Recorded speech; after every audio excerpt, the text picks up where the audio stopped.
Welcome to turning a moment into a movement.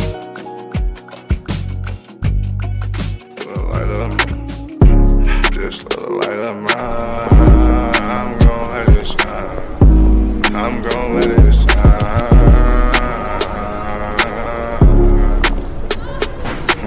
Just little light of mine, just little light of mine, I'm gon' let it shine.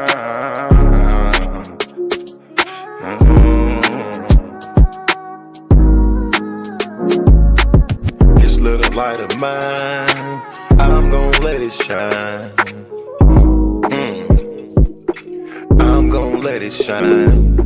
This little light of mine, I'm gon' let it shine. I'm gon' let it shine. Oh Lord, just let it shine. This light of mine, this light of mine. Oh Lord, would you please just let it shine. Take the drama out of my life. Oh Lord, every night the pain ain't right. I wake up at night, I never sleep. 26, 10, and 7, that's just me. Every day I need a little seed. I need a little fresh air, man, I need to breathe. All I know is trauma, all I know is tickets. All I know is no visit. All I know is a mission to get straight up out of prison. Lord have mercy for it. Lord have mercy on my people. Preacher Mary Washington and all my real. Lord have mercy with my people. I pray to God, we really need you. When I was down bad, when things weren't going right, every time I prayed at night, I put my hands up in my face. I said, Lord have mercy, little light of mine. Lord God, please let it shine. It's the drama that I live in my life. I swear to God, I was a bad guy every night. 10 toes down, salute. Everybody suffering, everybody who trying to make a way. Everybody looking for the sky, everybody looking for that piece of pie. In a law library, I know what that feel like. Hoping that somebody get active and involved in your situation. Man, pop your collar and pray. Cause Lord have mercy on my soul. And they make bad guy father get out soon. And the rest of those brothers who be mobbing to child each morning. Oh man, I ain't going to this afternoon. Man, I'ma miss dinner today. I got a couple noodles. Hey, you know what that feel like? Do you know what it is? And if you a victim of a wrongful conviction, suffered and served by Ken Worthy, then I know that you know what that pain feel like. And your mama know what that pain feel like. Your father know what that pain feel like. With that light, let that little shine. Let that light shine, a little light of mine. Bad guy, Doughboy Week, all these great people in this great world of ours. 10 toes down, salute. I appreciate you, bad guy. I appreciate you, Week. I appreciate the tech. I appreciate everybody in the studio. We gon' pop off that LV. Ooh-wee. Cause that's what they be liking to see. But I hope you hear the missing when you see me fresh. Salute.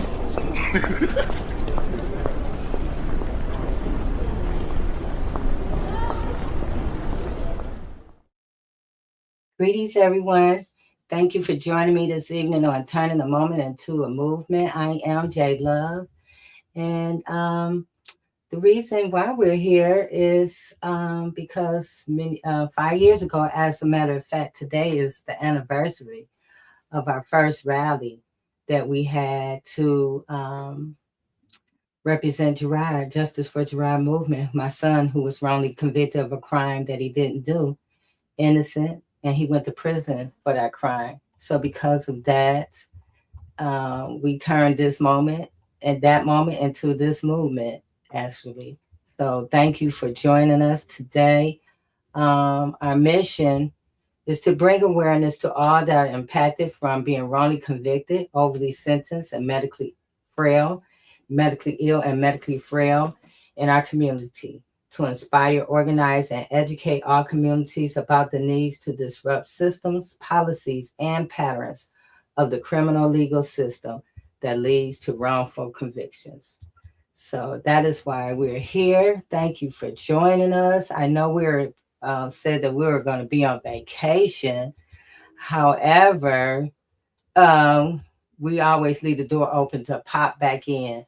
So today we're popping in because we got some news that we want to talk about. Krystal Clark versus MDOC Huron Valley. So we're going to get on to talk about this. I'm going to bring on Trishay. Hey, Trishay. Your mic is not turned on. No, our fire alarm just came on. That was weird. Oh, wow. How y'all doing? Good to be here tonight. Yeah, we had to pop out.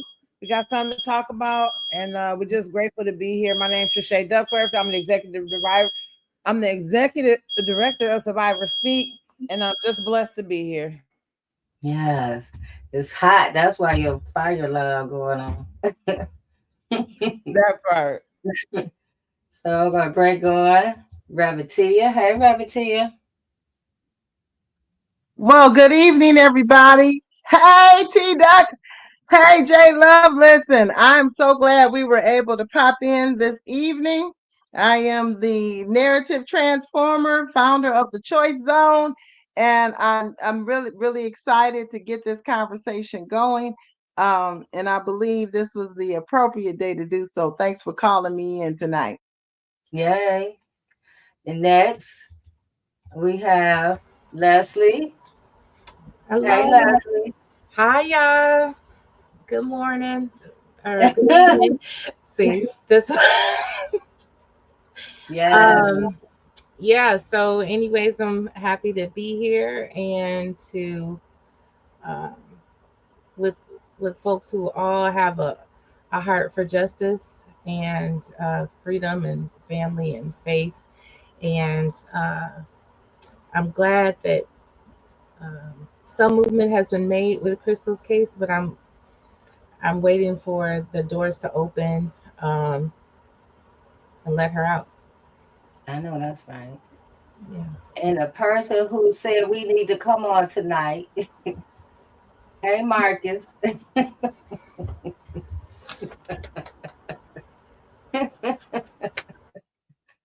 about that. I was stuffing my face. Ain't nothing like some watermelon, you know what I mean? Right. But yeah, I was so excited when I heard the news. I had literally just landed back in the country, and I got the news. I was just excited. I said, "Look, we need to hop on that joint Friday. We need to talk about that. That's like a huge victory. I'm so happy." Yes. What up, though, everybody? What up, though? Oh man, today is a great day. Look, I don't usually celebrate the 4th no more, but you know what I'm saying. But this the type of thing to celebrate. You know what I'm saying? Yeah. We gotta always celebrate the small wins. You know. Yeah. Yes. And I talked to Krystal this morning. She said her JPay was flooded with people just congratulating her. Just was talking about how big this is. Not only for her, but for prison, period. So we're going to get into that. Marcus, I'm sure you're going to navigate that conversation. But also, we have a guest, and I'm so honored and happy that she, her and Trishay linked up, and she's with us tonight. Welcome. Hi, Andy. Hey, hi, everybody. I'm Andy Allen. I'm a former employee of the Women Huron Valley Correctional Facility. And I guess before we start, I would like to give a quick shout out to the prison officials that will be watching this in anger.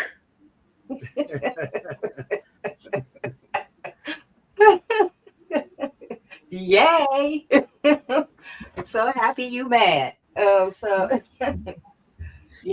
So welcome everybody. Let's get going. I want to start with this little inspirational piece. So this is my inspirational piece for this week. Here we go. Okay, so one thing about Krystal Clark. Now, when she got in there, she was looking all fine. Her next day, face is drooping, mold in her ear. Clean. Yo, crusty prison. So I'm glad I got to hear Krystal's voice. And when she said the policeman should be fired, they need to be fired. Why is this place still standing? I want to know why is this place still standing and how are they still allowed to work here?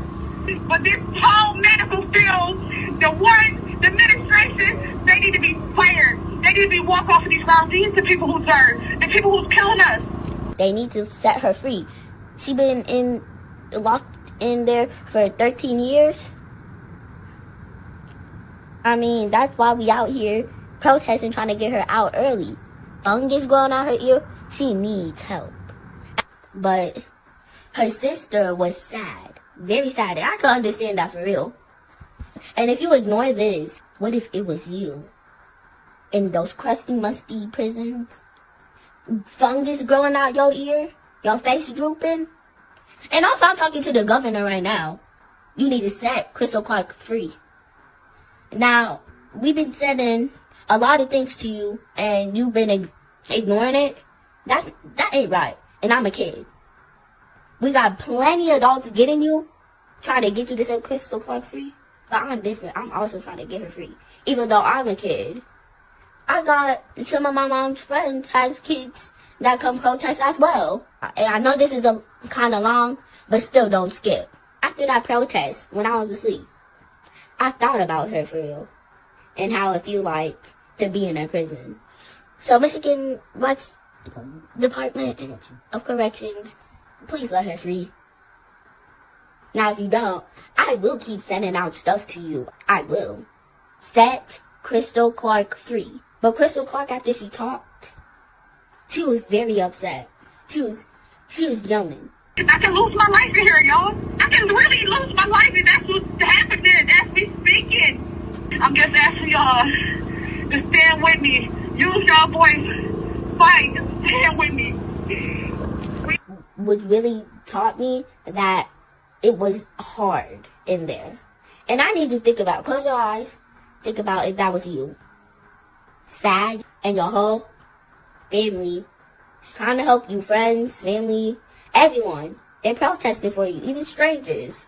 When we hold up the signs, free Krystal Clark, free them all, and you don't honk, and you look away, think about it. Because when I was at that protest, at least some people honked, because they cared. And I might even speak up there. Governor, listen to me. Free Krystal Clark. And I know you don't want to hear a kid, but still, listen to me. Because if you skip this, I'm still going to post. I'm going to say, Governor, free Krystal Clark. So, Governor, you have all that mighty power to set Krystal Clark free. That's why we out here trying to protest for Krystal Clark. Thank you. Alright, so Leslie, you got a little one. Oh yeah, she got a lot to say about it. But I'm not trying to put her because her mouth is reckless already. I was going to say, who is she and why is she not at the state capitol right now? Yeah. And Amazing. they articulate too. Yes. Shout out to her saw mom, man, Courtney. Courtney has had her daughter, on the front lines, and just and the little girl has so many different opinions about things that's going on. It's ironic that some adults don't even get what she gets as a youth. It's so refreshing. So shout out to the baby and shout out to her mom as well. Yes. Amazing. When I heard the video, when I saw it, I'm like, wow, some adults don't even have this much to say, and I had to post it like, if she could see it, what's wrong with everybody else? So, Marcus, let's talk about why we're here tonight. We're talking about right now something really historic, honestly. If we think about how hard it is to bring to get transparency from the Department of Corrections, that talk about the plethora of human rights violations that they actually do, hide behind policy that's created to hide, you know what I'm saying, those injustices. And we're talking about somebody who pretty much, and not just Krystal, but many people have been given pretty much a death sentence, being forced to live in inhumane conditions. And the MDOC always covered up to say, well, we did this and we responded responsibly to that. And they try to hide behind, what is that? It was something they use in Estelle versus Gamble, where they say if you go to Medicare and as long as they give you a Band-Aid, then they address your medical need. But we're talking about a life or death situation where somebody has stuff growing out of her ears or face drooping down, and they saying, hey, you can't file any more complaints, even though we know that this is happening to you, because medical had already said this is happening, but we're going to just hush you up so the public don't see it. I think having that ruling in the courts actually shows, and it should work as an encouragement for people to actually start speaking up and going into the courts when you can't get any action out of the Department of Corrections. So that to me, that's a sign of hope for anybody else, but also to bring the attention on the lack of healthcare and the lack of concern or compassion for human rights and human dignity. I think that's what this speaks to, and so I'm happy about this ruling right now. I was literally reading through the ruling again as y'all was talking, because it's like it's a historic moment, and I'm actually excited about it, but not just excited for Krystal and those that might come behind her and those that are suffering as we speak, but also because we can actually take this ruling to our governor and say, listen, this has been put on your table right now. This is what actually happened. What are you going to do about it? Yes. And it's also going to set a precedence in prisons all over the United States. Facts. All over the United States, because their first thing was about, when the judge dismissed the first case, she was saying, who says mode is not inhumane, is not violating the 8th Amendment. And I'm like, are you crazy? That is insane. And so for this judge the way he sat with it, you could tell that he sat with it. And and when I was reading it, I kept thinking about Marcus, because he had all those cases and everything in there. Like, he didn't take it lightly. He really went through it, and it's amazing. Yeah.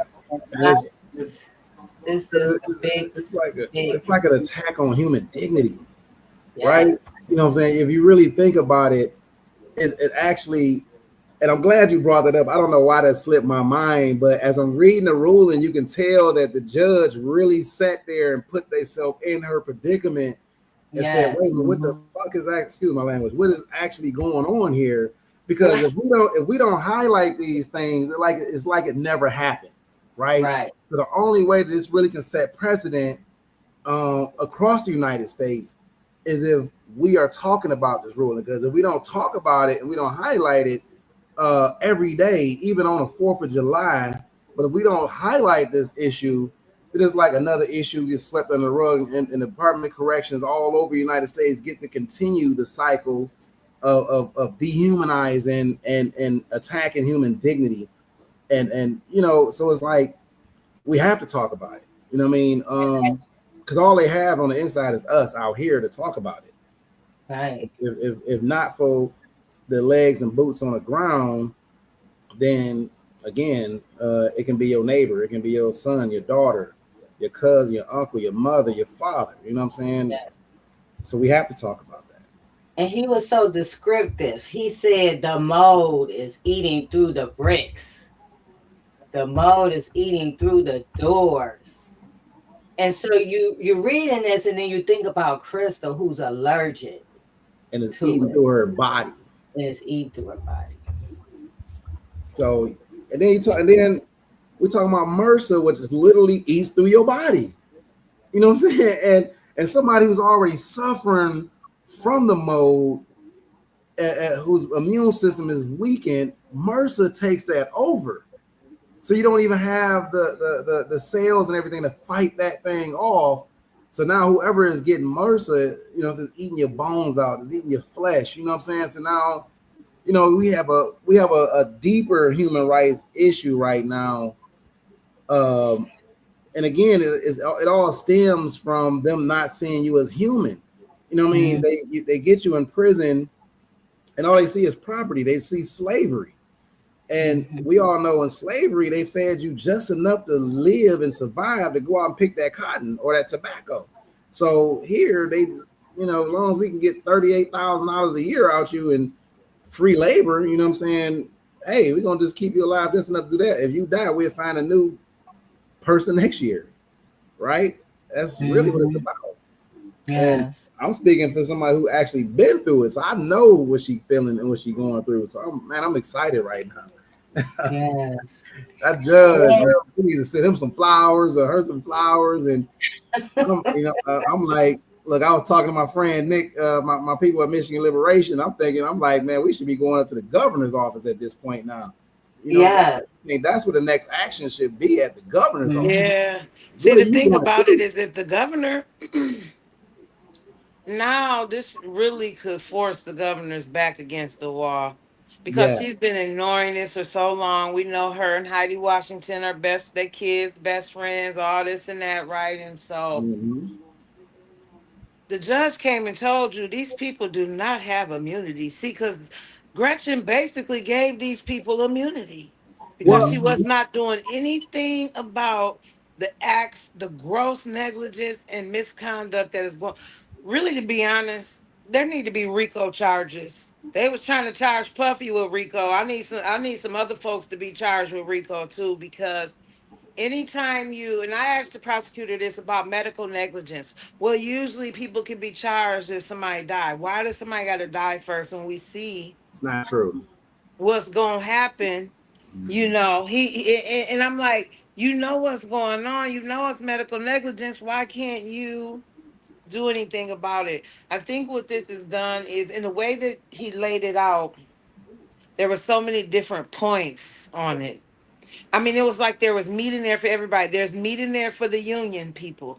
Because you mean to tell me that somebody that has seniority can pass working at WHV, but they can hire all these new people now to go in there and work in that mold and don't tell them? Like, I mean, it was so many layers to this ruling that I don't see now how. And the fact that, what did it say about injunctions, right? It says something about injunctive claims, right? To where basically it's so many cases. I feel like that it can come out of this one ruling, man, on so many different angles. It's just Hey, you thinking I'm thinking, right? Because I'm thinking the correctional officers can sue. I'm thinking, what I'm saying, not just the correctional officers, but family who's been coming up to visit can sue. Yeah. What I'm saying, the not just the inmates, but going back to the vendors, correctional officer unions. We talking about the medical union. You know what I'm saying? Because now when you're talking about when you talk about negligence, right? You can't avoid or be immune, get immunity for something that you are doing and you know that you are doing. So the fact that they were intentionally covering that stuff up as they medical staff there, that is a true essence and true definition of medical negligence. Because this they could have dealt with it in the first place and they knew what it was. They all knew that mold was there. That's why they always paint over the mold when somebody coming. But if you know anything about mold, you can't paint over mold. You can't wash it with bleach or DMQ because the pores get in the air. And if the pores get in the air and they notice, you can't wash mold with bleach, because then when you do it, poof, it go out, the pores go out, get in your system. Now the staff is affected. You know what I'm saying? Some people's immune system is better than others, but these people live here. So it's like, You have medical negligence from the correctional nurses and stuff that's there.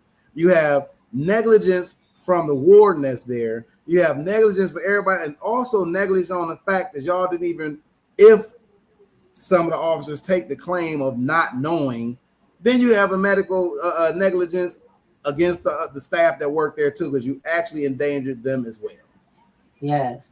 And so the other thing is how they knew. Let's talk about how they knew. They told the guards to wear masks and gloves, right? He says that in there in his findings. I saw And that. then he and so the season, he said the season. So those are the people with seniority. Those people could choose not to work in certain places. And so the new people was working in those places where all the mold was in, according to the judge. This is another reason how they knew. And then they're having them paint and wipe it down with sanitary napkins and making them clean out the mold with their fingernails and just horrific. Just kept on. But the killer part in this, and then I'm gonna let Andy talk because she worked there.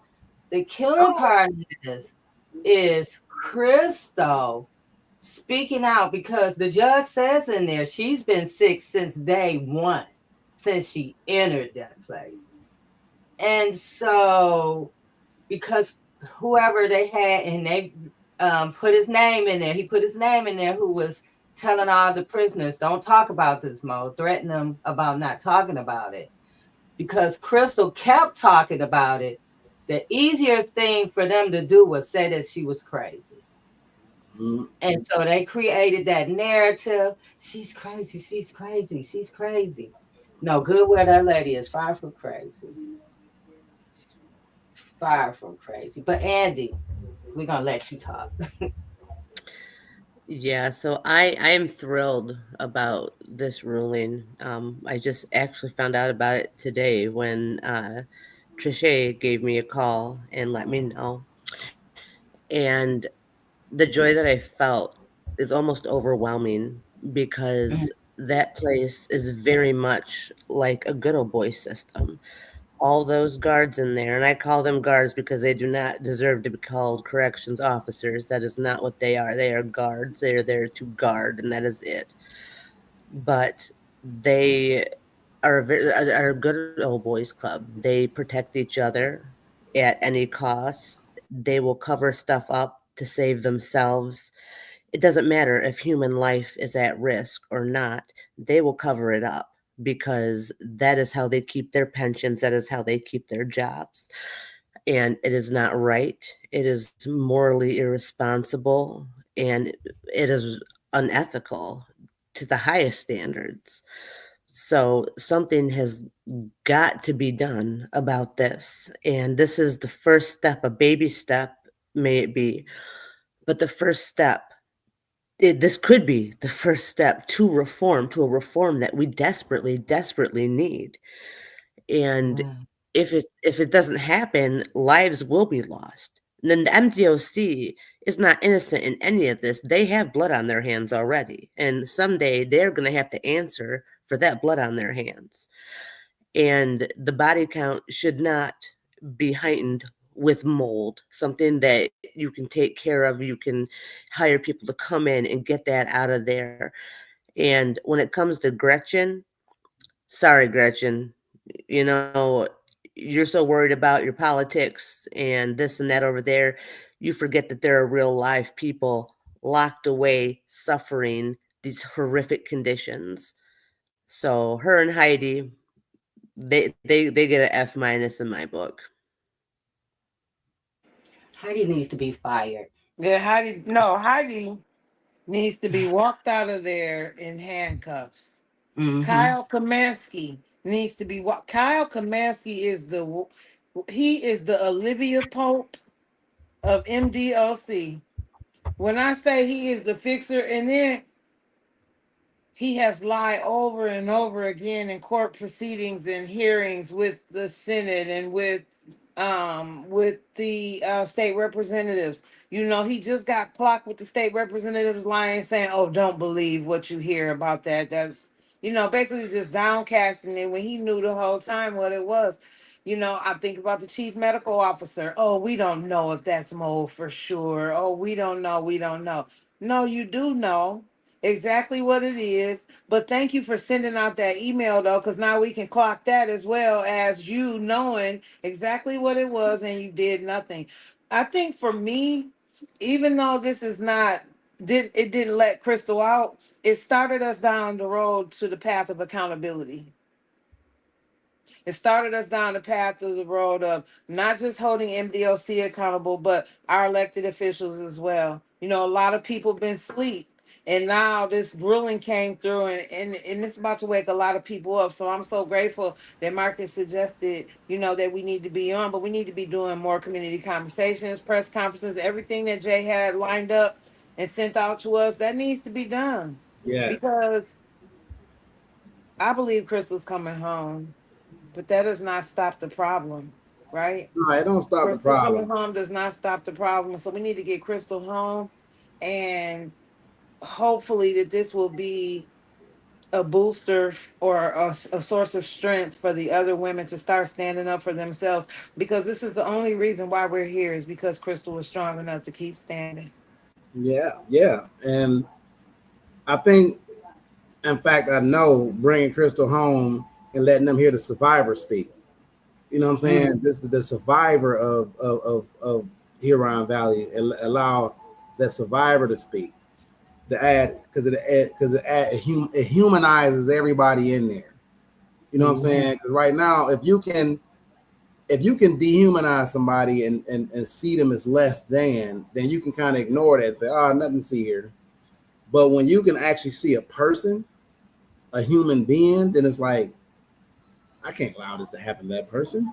You know what I'm saying? So I think getting her out of there, in which this is the first step because of this ruling, this is something that, you know what I'm saying, and I was sitting there pondering on it ever since I read it. This is something that we can literally take now to the governor's office and do action. But first go to the governor's office and try to get a meeting with her again with this rule and say this is what it is. And if she doesn't respond, then we need to be planning the action like right now, because this right here is actually proof of why she needs to get out to preserve what's left of her life.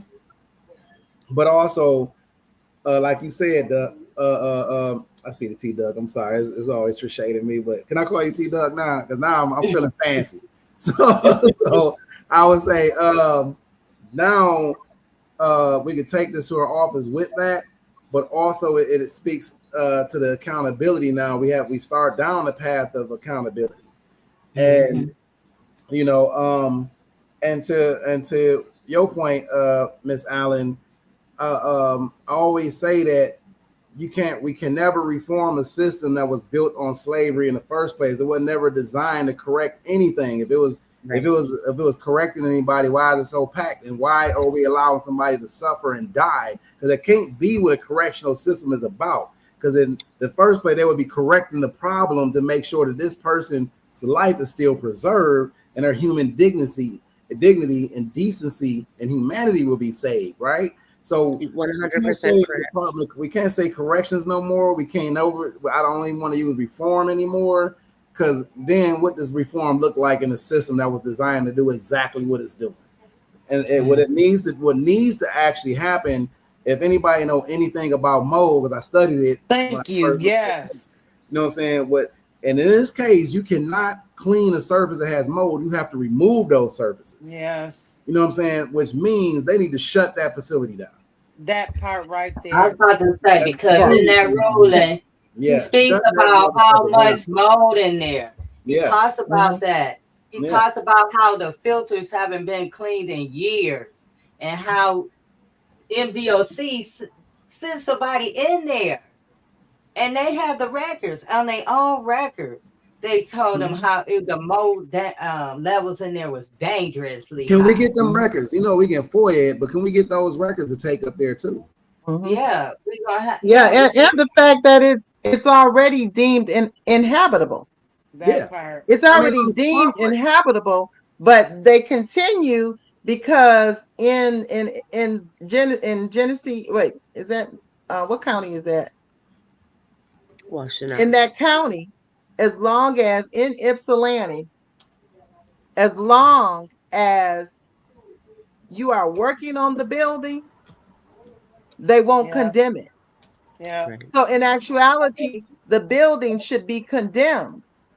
It was and when you look at the history of the building, it being a former male prison, and then it was too too unhealthy for the men, and they closed it down.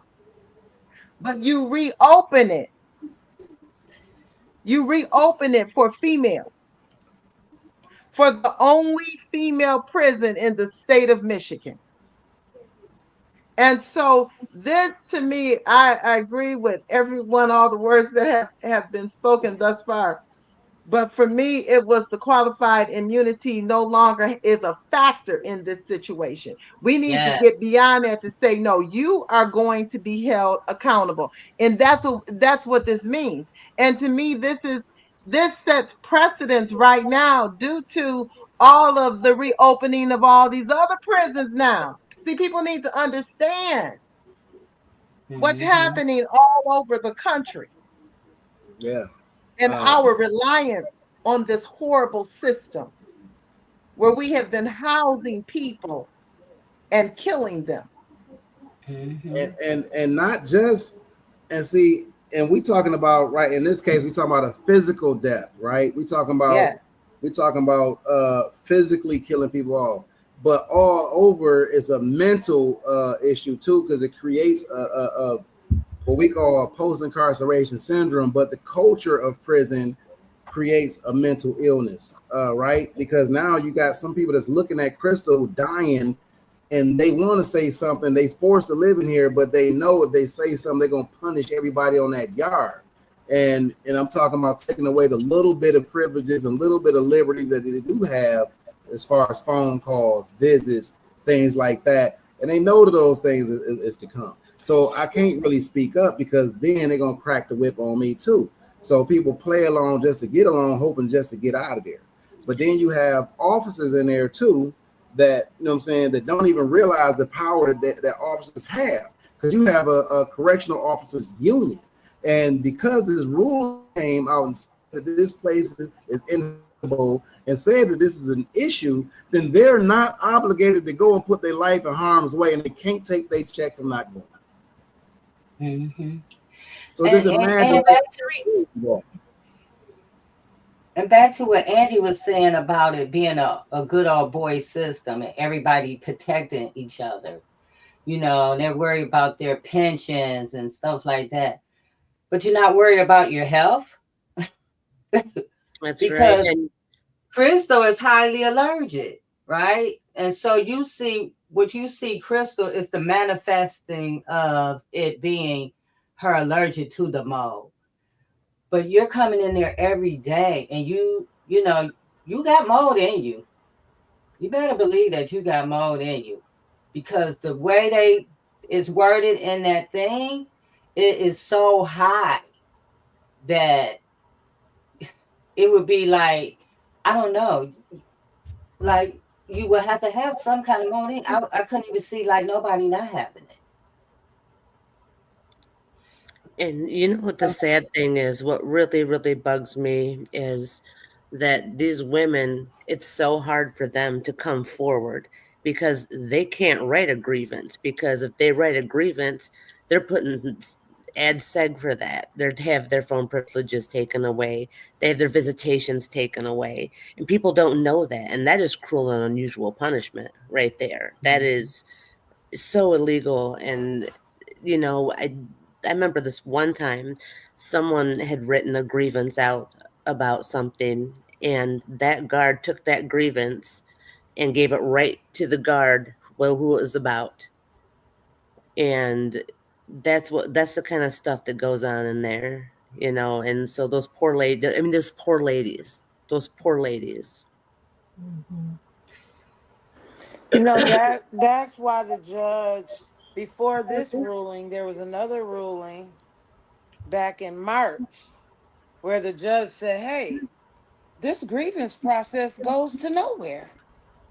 So when people grieve, it's not actually going outside or going, to the proper ranks that it should go to. And so it explains exactly what you just said, Andy. That of course, because if you grieve somebody and then they go give it to the person that you grieve, how is that going to go anywhere? And then as soon as that ruling happened, they came back and told Krystal no more because she had 1,000. I mean, I might be saying that might be too much, but she had so many grievances in there. So they came back and told her no more grievances for 90 days. Right.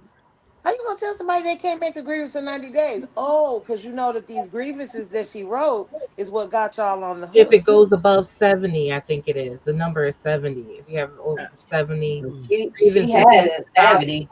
Yeah, after 70, they can stop you from having another grievance for 90 days. Now the way MDOC's ruling is set up, and it was kind of supported with that prison litigation reform act that came in the Clinton administration.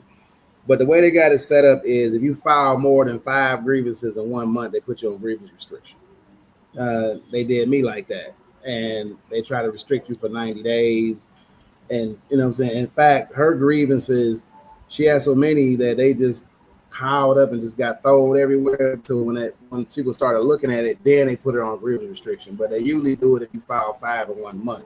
So that lets me know how much they ignored her grievance and probably and just kind of minimize the issue by saying she's crazy.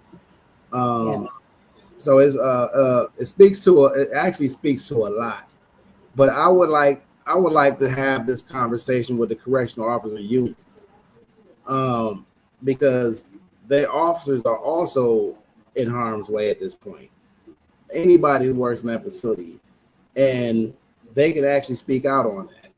They can actually just not go to work and say this is why, and they can't be fired because the Department of Corrections, the court, and their union has a duty to protect them. So I'm looking at Andy.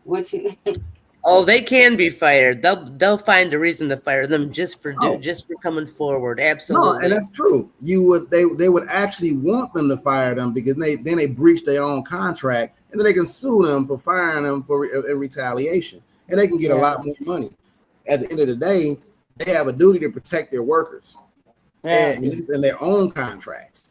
And if they know that that their officers are in harm's way, they have a duty to protect. So if I decide not to go to work because it's mold and you already attested that it's mold, then you are telling me to go work in an unsafe environment, and I can refuse to do that, and you still have to pay me my check unless you're gonna fix the problem. They don't care, Marcus. They don't care. No, that's true. No, that's true. They don't care about the workers. They don't care about. Definitely don't care about the women that's in there. Definitely not that.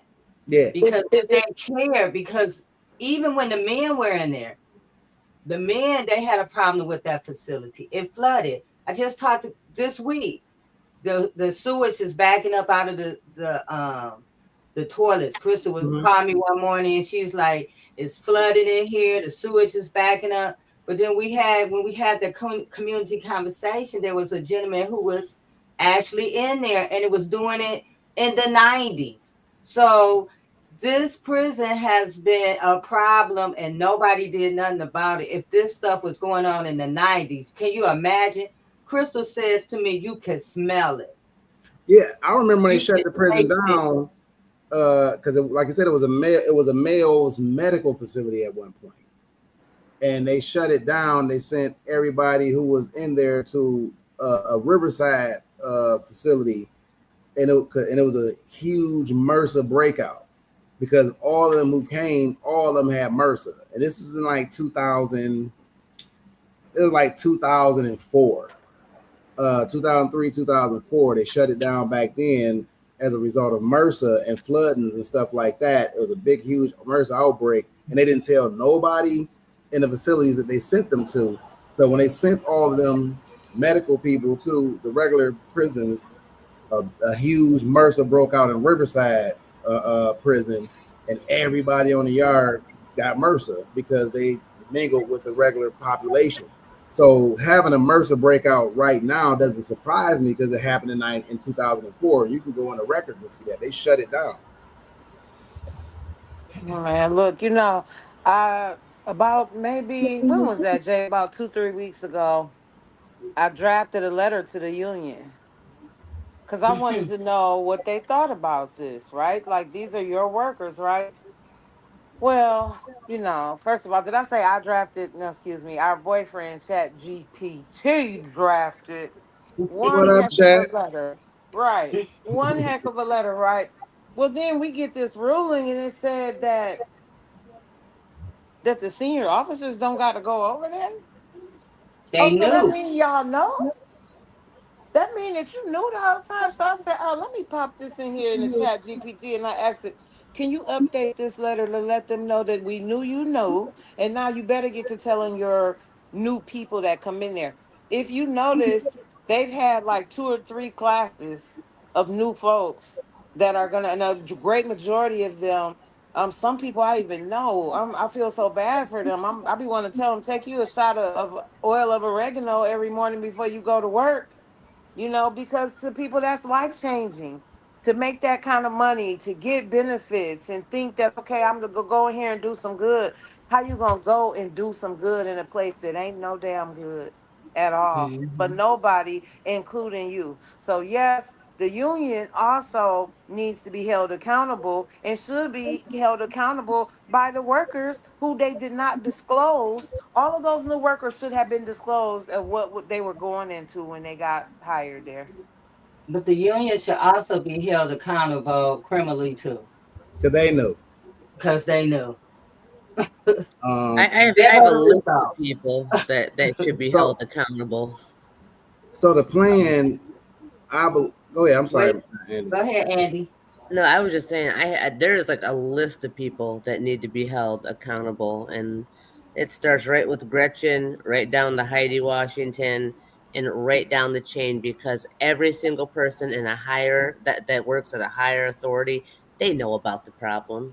They know about the problem, and they don't care because it's all about the money to them. That's It's true. prison is a multi-billion dollar corporation, and they got to make their money, and that's what. God, I'm sorry. I might be getting off track. It angers me. It angers me. Uh, Now, when that corporation got to blow on June the 24th, that but that was a blow to the corporation yeah, because they use these places to make billions and billions of dollars. well, Now they got until January 2026 to say what the plan is. You cannot wipe that out of there.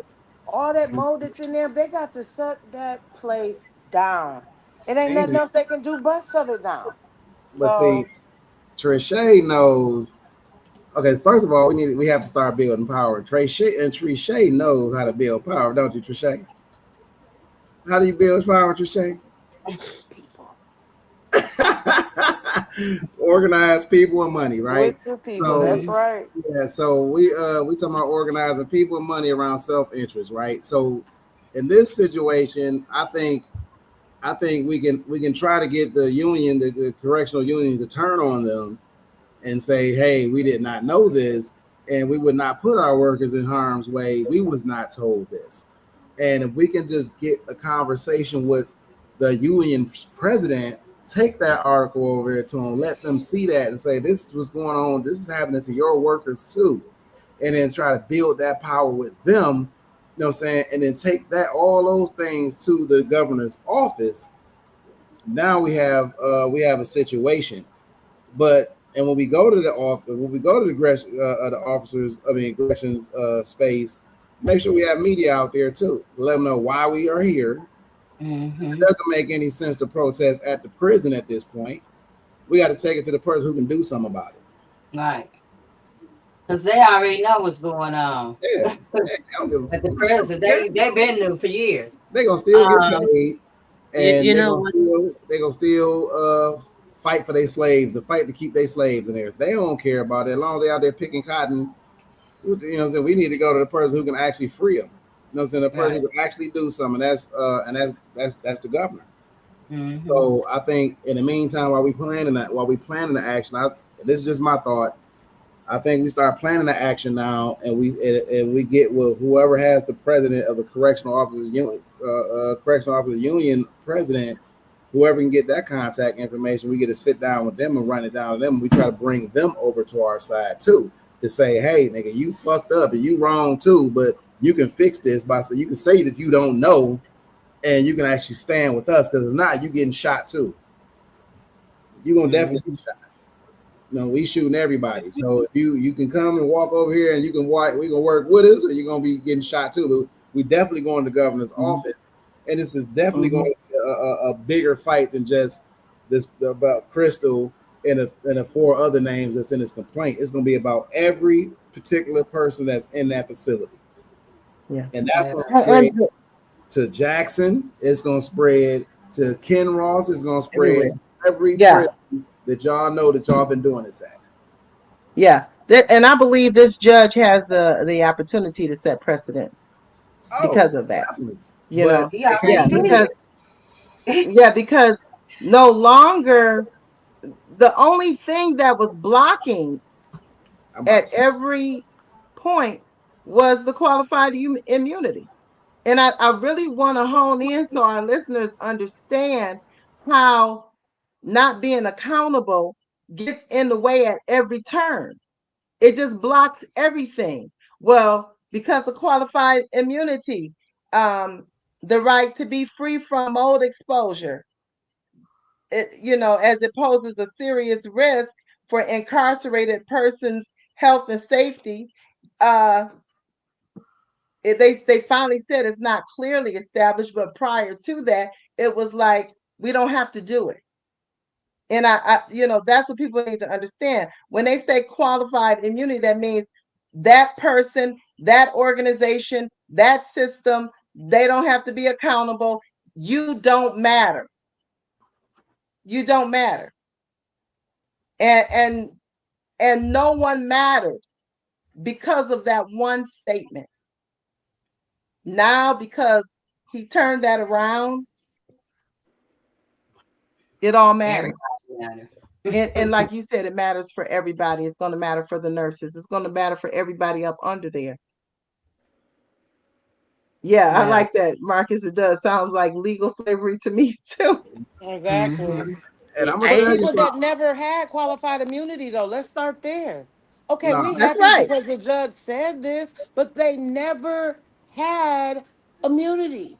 No, but they said they were given silent immunity by our elected officials, because why? It's just like slavery. They always pick some overseers to overseer over the slaves. They're not going to do nothing to the overseer, because the overseer is doing what they supposed to do, which is to guard over the slaves. And it just said it. They're not corrections, they're guards. They're guarding over the slaves. Their job is to guard, which is why they talk down to them, which is why they do. But now they understanding how severe it is too, though, now. Yeah. Because they in the doggone environment. Exactly. I'm gonna tell you what's going on. Now that their health is at risk. Sorry. Like if you look at like if you go to slave dungeons, right? In school, we was taught there was a castle over in Cape Coast. It was this huge, beautiful castle. But when you go there and you see it, they built the walls so high so people couldn't actually see what was going on inside there. Because if people saw what was happening, then they would stop it. But they had the walls to hide it. So what they did now through innovation is they created policy to hide it. You know what I'm saying? So that's policy is the wall. So they came up with the hands-off ruling, saying that people can't dictate and tell prison how to run their prisons. They did that in the court ruling in like the 70s or something like that.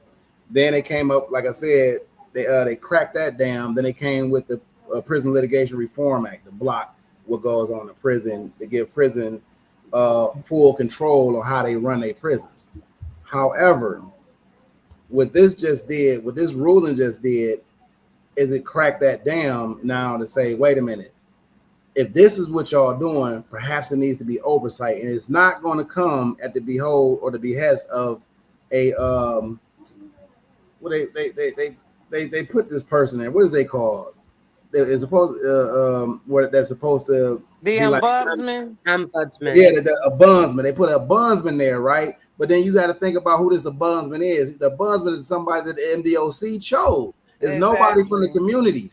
You know what I'm saying? So, because when I filed my suit, I even sued the bondsman. So I'm like, you know what I'm saying? And they said some of the same things in mine when it came to the grievances and how they, you know what I'm saying? They say that and the courts rule that, but now it's up. How do you force the Department of Corrections to actually adjust to that ruling? And the only way that we can hold them accountable in doing so is if we actually hold them accountable out loud and not in silence. Exactly. So we have to shout this to the top of the rooftops. We have to be on TV. We have to be on the news. We have to be on podcasts. We have to be in front of the governor's office. This was going on. This is what Department of Corrections doing, and we have to do something about this because you are killing people. Mm-hmm. Yeah. Leslie, you got something you want to say? It's okay. You sure? Yeah, I wasn't sure in the part where you did the intro. Did you go over the filing? No, I'm going to post it on the Turning a Moment into a Movement pages. So people, if they want to check it out, it's going to be there, a draft of it. Because I wanted to go through, like, what are the top points? Because I know that this is, like Touche said, this started us on the path to accountability. But I was also thinking about it's also the path to accountability for mold infested homes, period, in Michigan, which is no judge has ever gave a ruling on before, that it's not okay to live in mold infested. And we have a lot of slumlords around here. So I'm just thinking about, like, how this could, what was it Marcus said, this could, like, permeate to other cases. I'm just sitting here thinking about all the ways this ruling could help people on top of Krystal, but in prison, in the women's prison, but also that are living in substandard housing across the state. Yes. Yes. So Krystal, go ahead, you guys. No, I was just gonna say real quick, it's 4 main points that was pulled out, but that's why Jay has to post it. We'll be here all night going through that, trying to dissect it, because there's so many layers to it. But 4 of the main points, the court held that defendants are not and the defendants, you all are MDOC. So whenever you hear me say defendant, that is MDOC. Defendants are not entitled to qualified immunity. Prisoners, which I hate that word, prisoners being entitled to mold and toxic free air is clearly established constitutional right. 2, plaintiffs pleaded sufficient facts to demonstrate personal involvement by defendants. 3, that one was heavy right there. 3, plaintiffs have standing for injunctive relief claims. Now that's the one I'm excited about right there the most. What does that mean? And then 4, hold on a second, and we'll let Marcus dissect these. And then 4, plaintiffs properly pleaded a gross negligence state law claim against defendants. Yeah.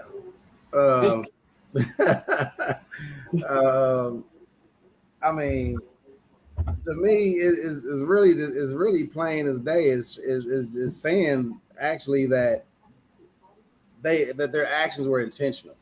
Yeah. And that they knew that this was an issue, and they did everything they could to cover it up. Yeah. So what like I said, it speaks to a larger conversation to be had in this situation, as far as how long has it been going on and how many people have you done this to? People have died. Yeah, people have died. And we know, but this case right here highlights to make them actually go back to old cases that they actually ruled in the prisoner's favor, to say, even all the way going all the way back as far as Seegers Eel versus Department of Corrections, or the Kelly versus his song case, they have a long standing of injustice and inhumane treatment of prisoners, and also lack of health care. And they keep dissolving the healthcare and changing a new name and keeping the same people there. So it's like, how long has this been going on, and when do we stop it? How do we fix it? In this case right here, the only way that they can actually fix this is by shutting that whole prison down and destroying it, because you can't clean the mold, because it's all in the concrete, it's all in the, you know what I'm saying, it's all in the pipes, it's all in everywhere, and it's going to continue to happen because it's on swamp land, and you can't just wash mold out. You know what I'm saying? You actually have to remove the surfaces. That is actually and when you take the studies of abatement and removal of lead and mold and stuff like that, that is what they have to do. They know that, but it would cost them more money to tear all them brick walls down and build more brick walls. So the only thing that actually makes sense is to destroy that whole, move everybody out of that prison and destroy the whole prison. You can't build. So Marcus, I just want to ask you. So we're really focusing on more of the negligence too, just across the board. From all of the plaintiffs will need to really focus in on negligence, and then really adding in all of the different negligence as far as the behavior of MDOC and those connected to them and the people who are contracted with them. This really does affect a lot of people, but I think, like T Duck said, we really gotta, now's the time to really move forward and continue speaking our voice, continue the fight, because you can't get quiet now. No. And I really think it's very important. Listen, y'all, I'm gonna put this in T Duck translation. I told y'all in a translation. I'm gonna put this in T Duck. Number one, your ass finna pay for what you about to do because you ain't got qualified immunity. Number two, the plaintiffs, the lawyers gave enough evidence to slam MDOC ass to show that they done knew this shit all along. Number three, excuse my cussing, but sometimes these words are very appropriate for what is Come going on, on. cuss words. Number three, plaintiffs have, and I say this is my favorite one, plaintiffs have standing for injunctive relief claims, meaning that we can slide up and put a claim in for Krystal to get out in 30 days because of the situation, okay? Or any other injunctive claim that we need to put in about this, what is going on. Okay, and then number four, plaintiffs, right? It's been proven that your ass did gross medical negligence by state law, okay?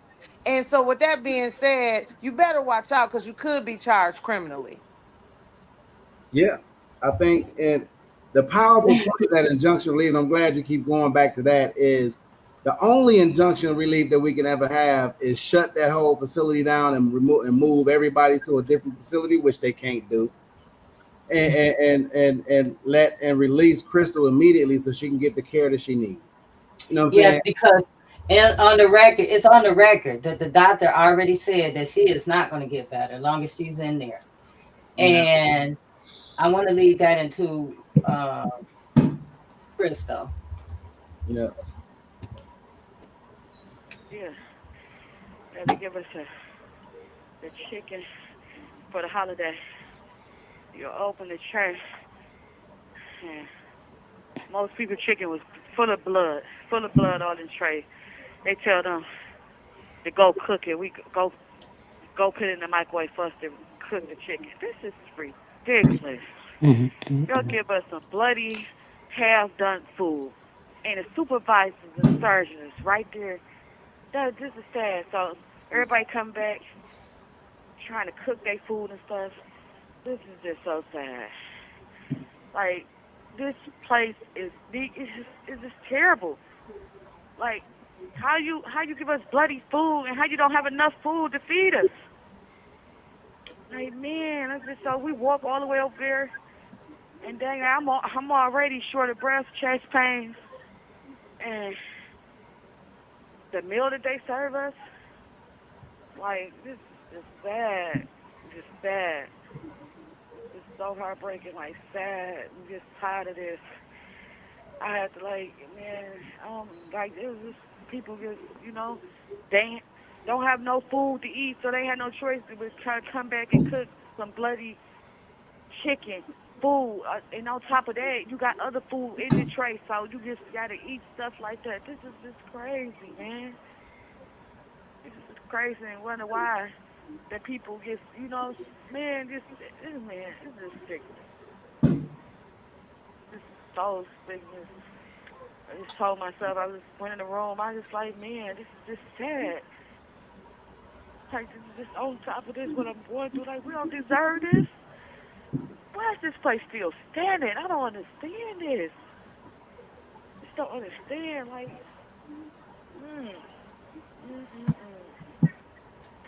that kitchen is so filthy and nasty. The young lady was telling me that how the mold is growing all through there. They have to cook, and they make them still cook when it's growing on the pot.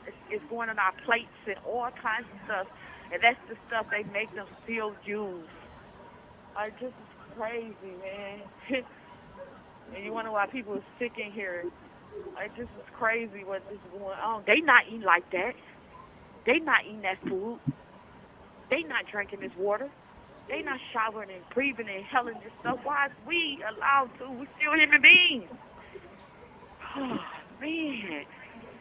Oh, Jesus. On top of that, I still haven't had my chronic care visit. When I'm telling them something's wrong, staying slow, man.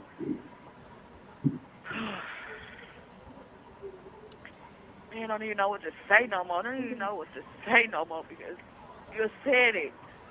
You're reaching out, crying for help, reaching out for help. Like, seriously, I'm telling everybody, and people not taking it serious, I'm not doing good. Something is really wrong. Like, around something is telling you, I don't know. I feel like something is growing, like in my chest or something.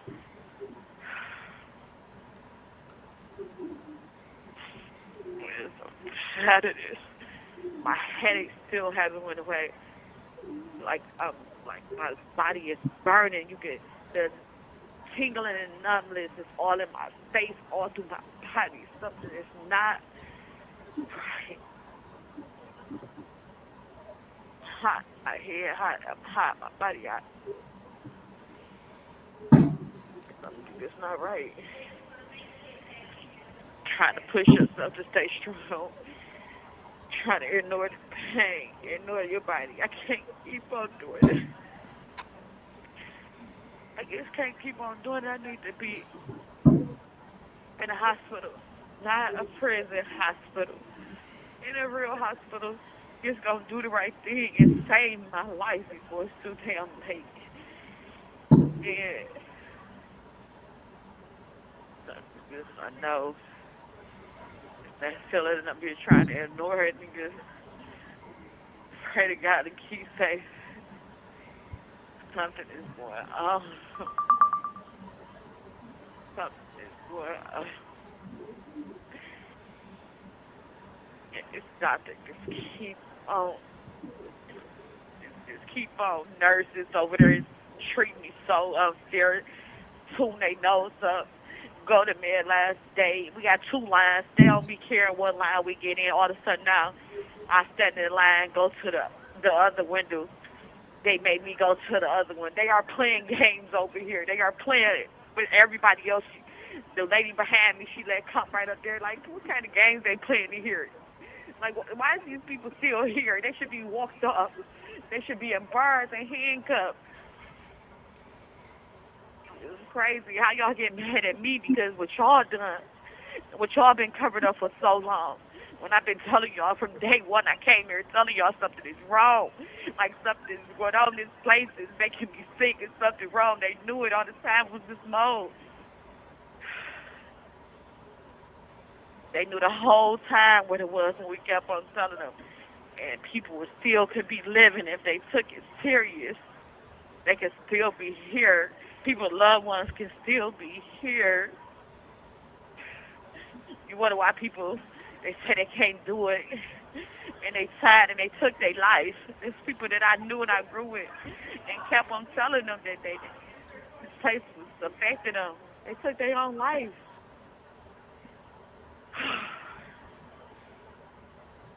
People say they can't breathe. Please help them. Nurses sitting up there talking about them. People having asthma attacks, seizures, and they saying, oh, they'll be okay sitting there. They're not taking it serious.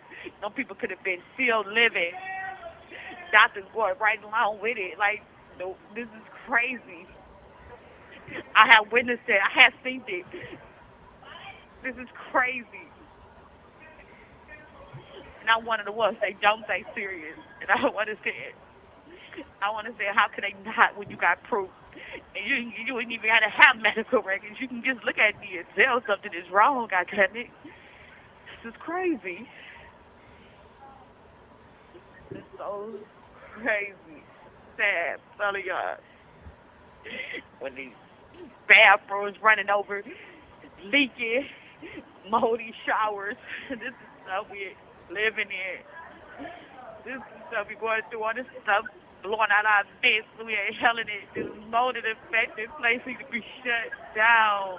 It needs to just be shut down. There's not no business place. It's growing all in the walls. They know there's no business place. This painting over inside. It's not working. It's just making it worse.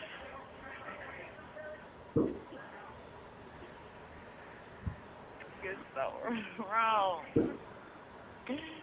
My chest is still hurting. Something's wrong. My heart been racing. Something's wrong with the damn doctor. Just been lying to me. They just not taking it serious. Why? You don't care about my life. You care about a paycheck. You care about being in control of someone else. Wow. Wow. But I do know what God can do and what He's gonna do. And they gonna wish they had help. And they gonna wish they had done the right thing for us all, not just me, for all of us. This God sees it all. And He's moving. And He's coming. My God. This is so crazy. It's so crazy. It's wrong. You can just smell it. And they got the nurse that had these fans blowing. The fans is just putting the spores right in the air. The fans is not working for this molded affected place. The fans is not gonna help this. This is crazy. Got the nerves to keep fans blowing on us while we using the bathroom, just making us sicker. Like, this is crazy. This is crazy. And they want to come in here and talk about and write us up tickets, talking about our rooms and stuff, which y'all should be talking about is how we live it and how this mold and how this place is killing us and how y'all covering it up. That shit what y'all should be talking about. We got a cup on the desk, y'all want to write us up. Our clothes been molded and mildew for weeks and we ain't had clothes. And we try to wash our clothes, the little clothes that we did have, that we've been wearing every day. We try to wash it out and we get made to get tickets. Because y'all got our stuff sitting up there, the so-called washer breakdown, dryer, whatever you want to call it. All our clothes got mildew. We just got some clothes from weeks ago. And they stink so bad still. And we get great tickets. It's crazy. When y'all got a quartermaster that y'all can give us clothes. I ain't never want nobody else's clothes. I ain't got clothes to go on the med run. They try to make me miss. I had to wear somebody else's clothes. This is crazy, man. It's ridiculous in here. When they get, where is this money going? Where is the money going? Where's the money going? When every day you get around, everything is just breaking down, leaking and running, stinking and stuff. What is going on, man? Gotta be ashamed of themselves. Miss Washington, all of them, the words, the deputy of house, all of y'all ought to be ashamed of yourself. Y'all walk through here and do y'all rounds. Y'all come here, y'all do y'all rounds every day. And Miss Washington, she coming here, but she trying to hide. But you know what's going on. I wrote you hundreds and hundreds of letters. You never wrote me back. Pleading and begging you for help. All of you. We're more all of you. I wrote all of you so many times. The ombudsman, what the hell you come up here for? You was talking about me like a dog, like I was faking. What you come up here for? He need to hear this. And then when you know, when you see records and you still come up here, what do you have done lately? But let it be y'all and y'all kids and y'all family. Y'all take it serious, right? This is crazy. But guess what? We someone loved ones too. We matter too. We don't deserve this. We do not deserve this. No matter what nobody done, they don't deserve this. And what's going on, what they doing. I've been fighting for my freedom for 15 years, and look what's going on with me. This sickness, disgusting. They come here for control thing and do us. I just tell you, all you that could have did something and supposed to be doing did something that was your jobs to do and that didn't do it. God is coming for y'all. Them license, what y'all took oaths, they took and probably took classes and go in and saying y'all gonna do the right thing, get in office, saying y'all gonna raise y'all hands, saying y'all gonna do the right thing. There's people watching and knows what y'all doing. And God is the number one, and He's coming. That's what y'all need to know. We do matter, and our voice matter, and our help matter, and our life matter. And we've someone loved ones out there, and they care. And they go fight with us and stand to fight with us. And I'm going to continue on fighting. You have 1 minute remaining. So God, take every breath out of my body. I'm going to continue on fight because I do not deserve this. We do not deserve this. Do not deserve this. So I'm asking everybody who hear me, that's listening, please step up and help. We don't need no little calls. We need y'all to stand at doorstep, stand and fight with us. Let them hear your voice as well as they hear mine tonight. I will be the voice for all of us, but let them hear your heart out there fighting and not just one time. Stand with us before it's too late. They can do something. They choose not to. So they should be behind bars. Those the people should be behind bars. Man, please help. Please.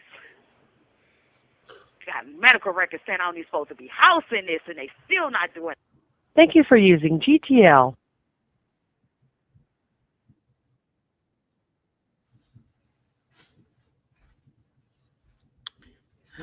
You know, when I listen to that, I have a higher power who I call God. And I'm glad that Krystal does as well.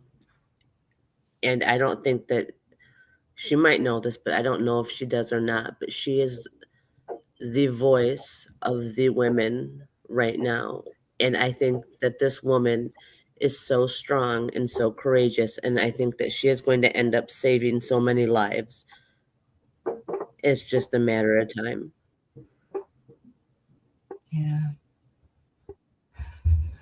So I just want to let everybody know we might be checking back in, as this develops. But we have a plan of action. We're going to be posting about it. And we're going to keep on pushing this. Like Marcus said, we're going to see the governor. We're not asking. We're going to see her. Trichet has been talking to these legislators for a minute, and so with this, we got paperwork now. So I just want to thank everyone for joining us this evening. This is a lot. That was Krystal tonight. We got to get her home. We got to get her to the hospital immediately. And so that's our goal. And once she's out of there, we can fight for everything else. But yeah, what Mark? Nah, I just read Andy's letter. Uh, I was wondering. I think first, we part of our call to action is to, I believe, in preparing for it, seeing how many people can donate buses. Um, for what I'm saying, like we did for the Capitol Day we did last year. See how many organizations saying will put up some money for some buses, and we should try to get some buses come out of every county, every city, anybody that's in criminal justice reform. Have one coming from Pontiac, Detroit, Ypsilanti, Lance. Well, people in Lance are already there, but like Jackson, um, and start getting head count, send out a slip where everybody can RSVP for a seat. So when we come up with a date that we actually want to go to the governor's office or governor's mansion, whichever one y'all feel is should be, that we can bus everybody up there at that time. But make sure, go ahead, T. I just want to make sure we have enough people to put on the bus because as it stands right now, a lot of the returning citizens groups ain't said nothing about Krystal. They You know what? haven't lifted a finger to help Krystal. And I Well, think it's a shame because it they is. know how the conditions are in there. They've Then I been say, there, done that, then I and they've say, been silent. then I think we start indicting people on their conscience now. I think we have to actually start indicting people on their conscience, even people that's been in a situation like us, that we actually go out and we do a call to action. We send emails to every executive director of every organization that has formerly incarcerated people working there, and we start sending letters out to people in the community. I know I would get on the ground in Pontiac and in Detroit. We know Michigan Liberation is going to come. We know that even though Nation Outside has a terrible reputation right now, they're going to want to come because they know they got a terrible reputation. So we do know that we can. I really believe that we can get people out by blasting this ruling out with with an RSVP for people who would like to come. And I think we start doing the groundwork now. We got to start building power. We need people now. And if we can get it can honestly it can just be 100 people. It don't even have to be a lot. It can be 100 people. I know I can get about 40 or 50 myself. I can get at least 15, 20 children and 30 adults. so yeah, I just want to let people that's listening tonight that we're going to continue to organize. We're going to be posting about it. Check out, yeah, and so just stay posted because we're organizing this because we're bringing Krystal out of there. So All right, and I want to go ahead, Marcus. oh, I'm sorry. I was just about to say, if we can start getting some flyers together, I can start printing them out and I can start hitting the streets now. I mean, Yeah. as soon as possible, and have a QR code on there for people who want to save a spot on the bus. You know what I'm saying? So at least we have a head count of how many needs to go, but we can just send it. You know, what I'm saying we can start sending it to all the organizations around Michigan. This is something we can get behind. We all have a self interest in this, I'm with you on that, Trisha. I think more people should be tapping in to actually talk about. I think it should be shared to more people pages than it actually is.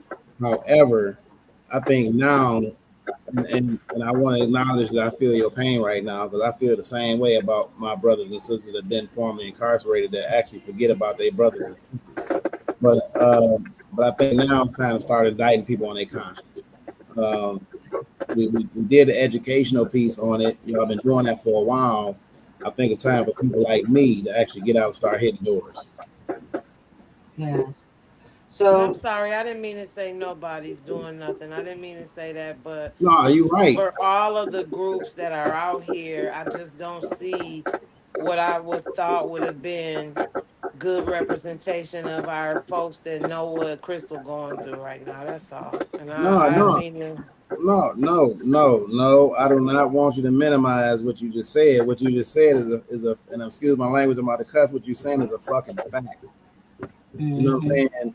It seems like a lot of us get out of prison and start perpetuating the same systems of harm and punishment that they did on us. You know what I'm saying? So it's like it's being, you know what I'm saying, being ran over and over again. They do it at different organizations.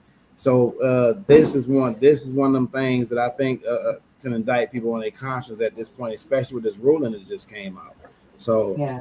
that's why I say we're gonna have to just continue talking about it and blasting it, even if it's even if y'all got to do this podcast every day of the week now until we do leading up to it. You know what I'm saying? I think highlighting this, getting it on more streaming spaces, and passing out flyers and sending out QR codes.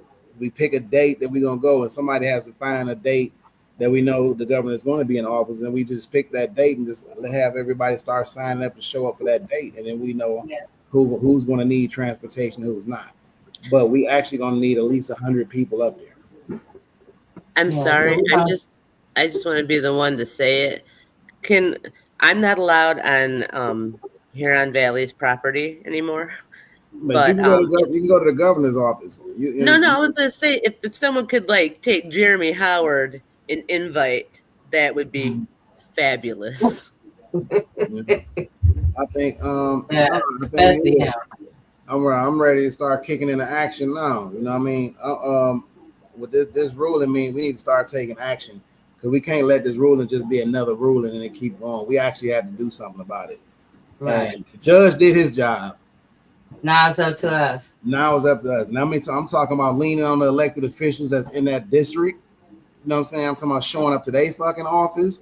You know what I mean? Hey, then start pressuring they motherfucking ass to do something. In fact, even if it's to pressure them to actually put the money up for the buses to bus people up to the governor's office. But we got to start leaning on elected officials who can do something. And that district is their district. Whether it's the Senate, the senator, and Jimmy Wilson. Oh, you already know what I'm talking about. I ain't want to say it, but yeah. These are the people in my area. Jimmy Wilson, Jeff Irwin, Debbie Dingle. Who else is in this area? Sue Shink, Morgan Foreman. Who else is in this area? And I'm not saying that these people haven't done anything, but what I'm saying is that right now we need the antes to be upped. Tired of all the excuses. It's time to do something. Then we bring somebody to we bring some people to Jimmy Wilson's office, starting there. But we start hitting a spot first, but plan a huge date for the governor office. We only need about 10, 15 people for Jimmy Wilson and Debbie Dingle and all them out of that district. You know what I'm saying? And you let me know what day it is, and I'll pull up out there and we'll just start hitting some doors. And I got some room in my car. I know a couple people got rooms in their car. We'll drive their ass up there ourselves if that's what we got to do. But we can start there, but start preparing for the bigger issue. And but we need people out of your district there. So we get about 25 people tops that actually come and start hitting and knocking on those doors and getting answers. Meanwhile, you know what I'm saying, planning to go to the governor's office. So I think, and we can start planning that out sometime this week, whenever y'all want to. We can just do a Google Doc so we can start power mapping the shit now. I'm ready to do some action. I like a nice action. I think that Gretchen would be very excited to know that we know where taxpayers' money is going to, and that's to rightfully won lawsuits by these women. Yeah. And I think that someone should remind her of that. And I think Gretchen and the correctional union will be excited to know that somebody who was formerly there is standing in solidarity too for human rights. Yeah. You know what I mean? Because your bravery is going to make some other people stand up and be brave too. They walked me right out of there. It's all right. You can walk the rest of them out there. That I know part. that's right. And they, You and, could be there to watch them yeah, and honestly, if I were get you, washed out. I would do a reverse lawsuit against them now because you was forced to work in that. So that actually applies to you. So you can actually file your own complaint right now. I'm gonna talk to my lawyer about that tomorrow or You can Sunday or actually Monday. do that now. I would be going. I would be going to see a counselor and start talking about how you've been feeling and these headaches you've been having that you told Trisha and them about. That you've been having these headaches, your body ain't been feeling right, and you knew something was wrong, and you said something to somebody, and all of a sudden you just walked out. Well, I will tell you that I have, those bottles of like 500 freaking pills of ibuprofen. Yeah, I go through one of those a month. I know. Wow. Now, just imagine now, since talking about the pain that you've been suffering and things like that, and seeing this ruling and knowing that some of these things is a possibility that these happen there, but you did raise the issue with a particular officer that was there, and then all of a sudden, everything you did, they came down and you started retaliating against you, and they walked you up out of there, and all you did was try to bring attention to an injustice. We don't know, but that's what it looks like. If I were you, I'd be filing a lawsuit right now. Oh yeah, that's Carolyn Sanders. That's Carolyn Sanders, Jay. I would be filing a lawsuit if I was you right now. Miss Deanne Webster Cox has my back. No, we can talk about that too. You know what I'm saying? But you should be filing one right now. Okay, guys. So we just about to wind it down, but we're gonna keep. They're going to kick us out of here. We having a party right now. Listen, the only thing I'm missing is my drink. I ain't want to be cranking on camera. It's about to get loud in my neighborhood. I live right next to it, but right. So yeah, I'm so glad that we did come on tonight, and we might have to come back on again next week. Who knows? But I'll see y'all on here tomorrow. we running all weekend. Goddamn it, Right. we running. If we got to go every day, we on here every day. Hey, it's the marathon. It's the marathon. Yeah, and show me how to stream this. I want this streaming on my Facebook, my TikTok. I want this streaming on my Instagram, both my Instagram accounts. And I got everybody a nice who watches this, share it, share it.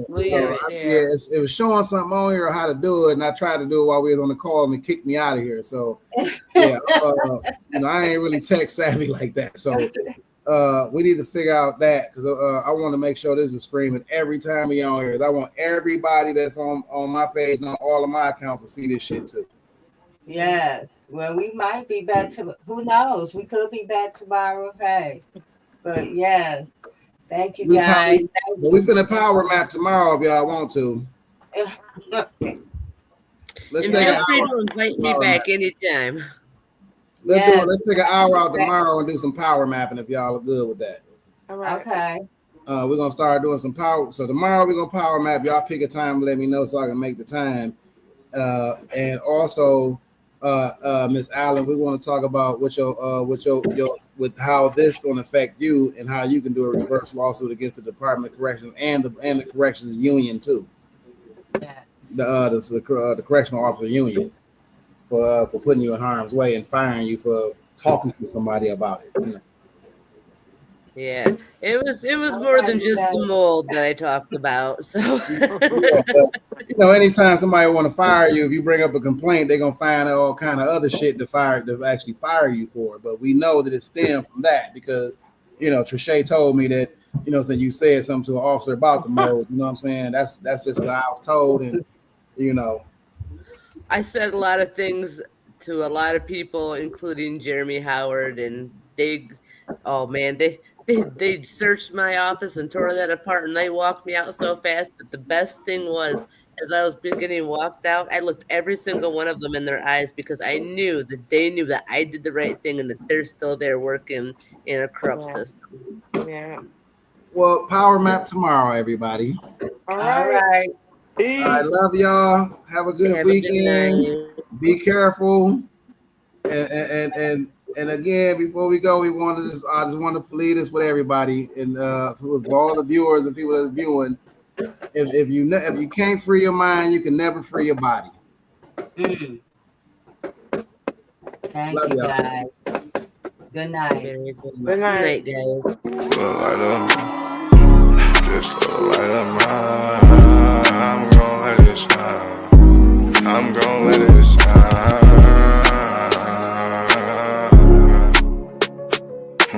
This little light of mine, this little light of mine, I'm gonna let it shine.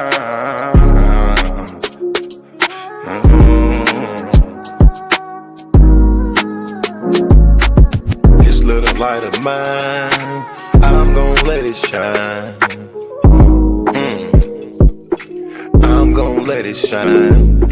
This little light of mine, I'm gonna let it shine. I'm gonna let it shine. Oh Lord, just let it shine. This light of mine, this light of mine. Oh Lord, would you please just let it shine. Take the drama out of my life. Oh Lord, every night the pain ain't right. I wake up at night, I never sleep. 26, 10, and 7, that's just me. Every day I need a little seed. I need a little fresh air, man, I need to breathe. All I know is trauma, all I know is tickets. All I know is no visit. All I know is a mission to get straight up out of prison. Lord have mercy for me. Lord have mercy on my people. Preacher Mary Washington and all my real. Lord have mercy with my people. I pray to God, we really need you. When I was down bad, when things weren't going right, every time I prayed at night, I put my hands up in my face. I said, Lord have mercy, little light of mine. Lord God, please let it shine. It's the drama that I live in my life. I swear to God, I was a bad guy every night. 10 toes down, salute. Everybody suffering, everybody who trying to make a way. Everybody looking for the sky, everybody looking for that piece of pie. In a law library, I know what that feel like. Hoping that somebody get active and involved in your situation. Man, pop your collar and pray. Cause Lord have mercy on my soul. And they make bad guy father get out soon. And the rest of those brothers who be mobbing to child each morning. Oh man, I ain't going to this afternoon. Man, I'ma miss dinner today. I got a couple of noodles. You know what that feel like? Do you know what it is? And if you a victim of a wrongful conviction, suffered and served by Ken Worthy, then I know that you know what that pain feel like. And your mama know what that pain feel like.